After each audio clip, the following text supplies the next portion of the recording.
Guys good morning welcome to back my new vlog. तो guys जो આજના વ્લોગમાં ભાઈ સવારના કેટલા સવારના ને હાનના 7:30 જેવું થઈ ગયું છે અને બાકી જો મિત્રો આખું વાદળો કાળો ભમર થઈ ગયું છે મિત્રો અને પવને ફૂલ હાલે છે અને કોક છાટા ગાઈસ તો ખરવા મીના છે। બાકી તો અમે જો પડામ હે ને ઉપર તમને દેખાડું। બાકી તો મિત્રો અમે પડામ બજે નીંદતા હતા તો બાકી એમાં જો આવું બધું થઈ ગયું છે, પવને ફૂલ હાલે છે, કાળા વાદળા થઈ ગયા છે અને પવન ને બધું વિટોળા ને એવું આવે છે।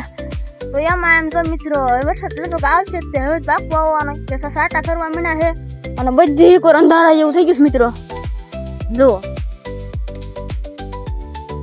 અને પવનની મિત્રો વાત જ પૂછોમાં બહુ વાલો પવન આવે છે, આખા ઝાડવા હાલે છે મિત્રો, આખા ઝાડવા હાલે છે જો એમ કેળ બેળ બધી મિત્રો હાલે છે, ફૂલ પવન આવે છે મિત્રો। આમ કરજો આમ તો મિત્રો બધા કૂતરા સાથે રમવા ભેગા થઈ ગયા છે અને મિત્રો મોટા મોટા સાટા છે ને ખરવા મીના છે।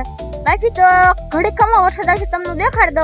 આ તો ગાઈસ ફાઇનલી છે જો વરસાદ તો આવ્યો નહીં, બાકી જો આ બધું હાવ ખુલ્લું મોસમ થઈ ગયું છે ને મસ્ત મજાનો પવન પડી ગયો, થોડો આવે છે। તો બાકી તો મિત્રો શેઠ સાહ લેતા આ પૂજી ગયા છે। તો હવે આપણે જઈએ છીએ ફાઇનલી વાડી તરફ, હવે થઈ ગયું છે અંધારા જેવું થઈ ગયું છે ને મિત્રો, હવે આપણે ઘરે જવાનો ટાઈમ છે। તો હવે હે ને બાકી તો તમને મારો આ વ્લોગ ગમ્યો હોય તો લાઈક સબસ્ક્રાઇબ કરી દેજો। બાકી bye bye, Tata take care.